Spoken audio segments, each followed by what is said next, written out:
Epístola aos Hebreus. Hebreus 1. Havendo Deus outrora falado muitas vezes e de muitas maneiras aos pais pelos profetas, nestes últimos dias nos falou pelo Filho, a quem constituiu o herdeiro de todas as coisas, pelo qual também fez o universo. Ele que é o resplendor da glória e a expressão exata do seu ser, sustentando todas as coisas pela palavra do seu poder, depois de ter feito a purificação dos pecados, assentou-se à direita da majestade nas alturas, tendo se tornado tão superior aos anjos quanto herdou mais excelente nome do que eles. Pois a qual dos anjos disse jamais: Tu és meu filho, eu hoje te gerei. E outra vez: Eu lhe serei pai e ele me será filho. E novamente, ao introduzir o primogênito no mundo, diz: E todos os anjos de Deus o adorem. Ainda quanto aos anjos, diz: Aquele que a seus anjos faz ventos e a seus ministros labareda de fogo. Mas, acerca do Filho: O teu trono, ó Deus, é para todo sempre, e cetro de equidade é o cetro do seu reino. Amaste a justiça e odiaste a iniquidade. Por isso Deus, o teu Deus, te ungiu com óleo de alegria, como a nenhum dos teus companheiros. Ainda, no princípio, Senhor, lançaste os fundamentos da terra, e os céus são obra das tuas mãos. Eles perecerão, tu, porém, permaneces. Sim, todos eles envelhecerão qual veste, também qual manto os enrolarás, e como vestes, serão igualmente mudados. Tu, porém, és o mesmo, e os teus anos jamais terão fim. Ora, a qual dos anjos jamais disse: Assenta-te à minha direita, até que eu ponha os teus inimigos por estrado dos teus pés. Não são todos eles espíritos ministradores, enviados para serviço a favor dos que hão de herdar a salvação? Hebreus 2. Por esta razão, importa que nos apeguemos com mais firmeza às verdades ouvidas, para que delas jamais nos desviemos. Se, pois, se tornou firme a palavra falada por meio de anjos, e toda transgressão ou desobediência recebeu justo castigo, como escaparemos nós, se negligenciarmos tão grande salvação?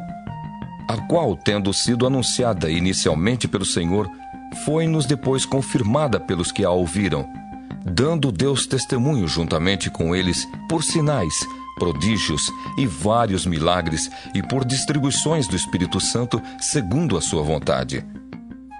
Pois não foi a anjos que sujeitou o mundo que há de vir, sobre o qual estamos falando. Antes, alguém em certo lugar deu pleno testemunho, dizendo: Que é o homem que dele te lembres, ou o filho do homem que o visites?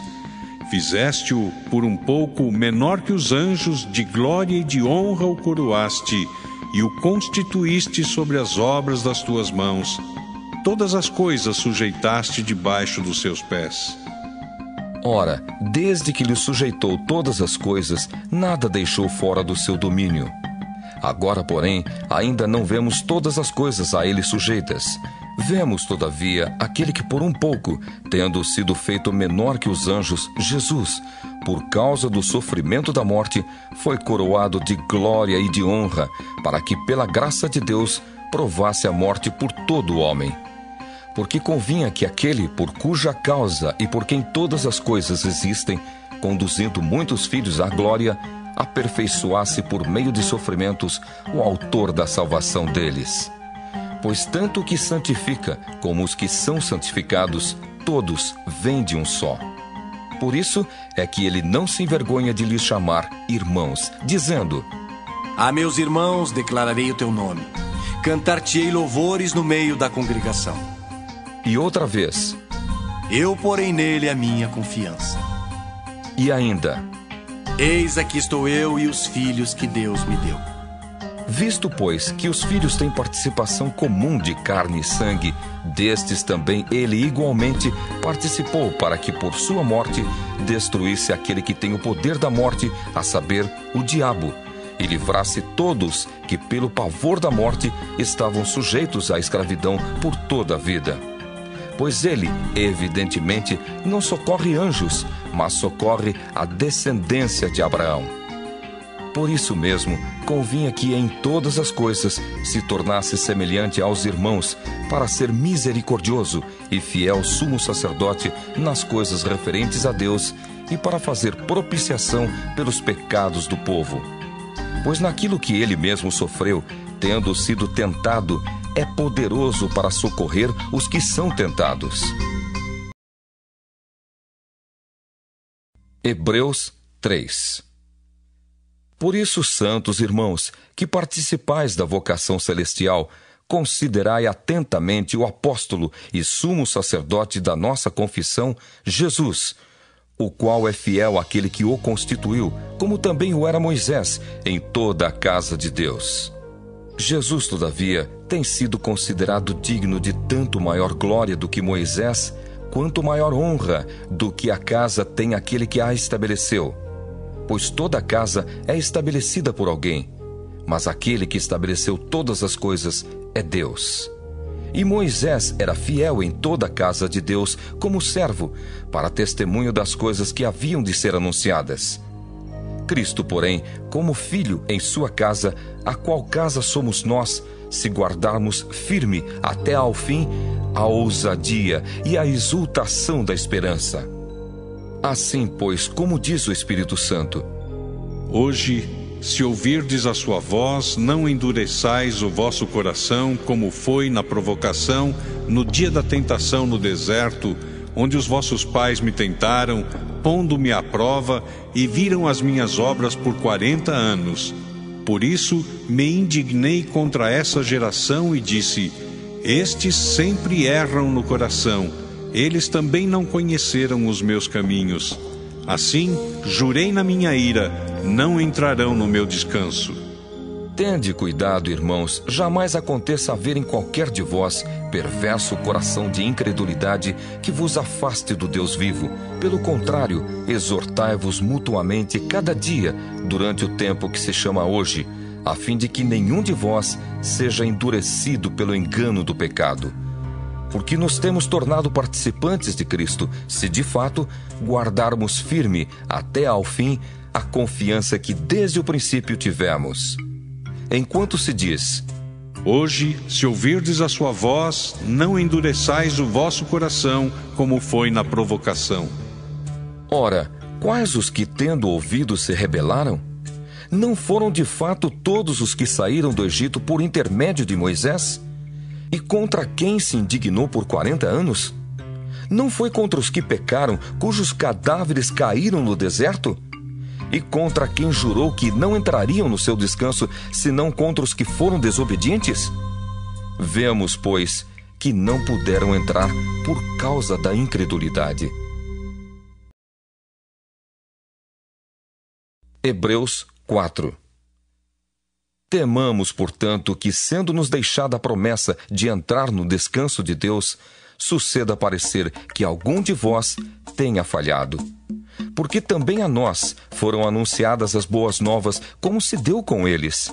Mas a palavra que ouviram não lhes aproveitou, visto não ter sido acompanhada pela fé naqueles que a ouviram. Nós, porém, que cremos, entramos no descanso conforme Deus tem dito. Assim, jurei na minha ira, não entrarão no meu descanso. Embora certamente as obras estivessem concluídas desde a fundação do mundo. Porque em certo lugar, assim disse, no tocante ao 7º dia: E descansou Deus no 7º dia de todas as obras que fizera. E novamente no mesmo lugar: Não entrarão no meu descanso.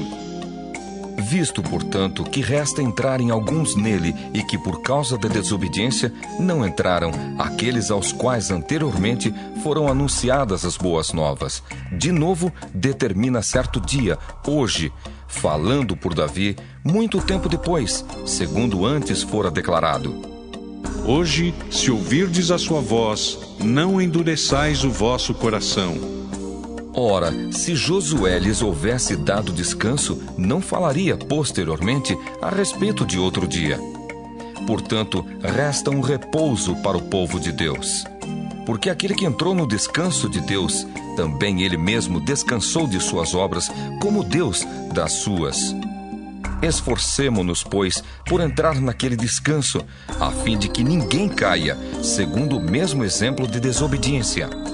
Porque a palavra de Deus é viva e eficaz, e mais cortante do que qualquer espada de 2 gumes, e penetra até o ponto de dividir a alma e espírito, juntas e medulas, e é apta para discernir os pensamentos e propósitos do coração. E não há criatura que não seja manifesta na sua presença, pelo contrário, todas as coisas estão descobertas e patentes aos olhos daquele a quem temos de prestar contas. Tendo, pois, a Jesus, o Filho de Deus, como grande sumo sacerdote que penetrou os céus, conservemos firmes a nossa confissão. Porque não temos sumo sacerdote que não possa compadecer-se das nossas fraquezas. Antes, foi ele tentado em todas as coisas, à nossa semelhança, mas sem pecado. Acheguemo-nos, portanto, confiadamente junto ao trono da graça, a fim de recebermos misericórdia e acharmos graça para socorro em ocasião oportuna.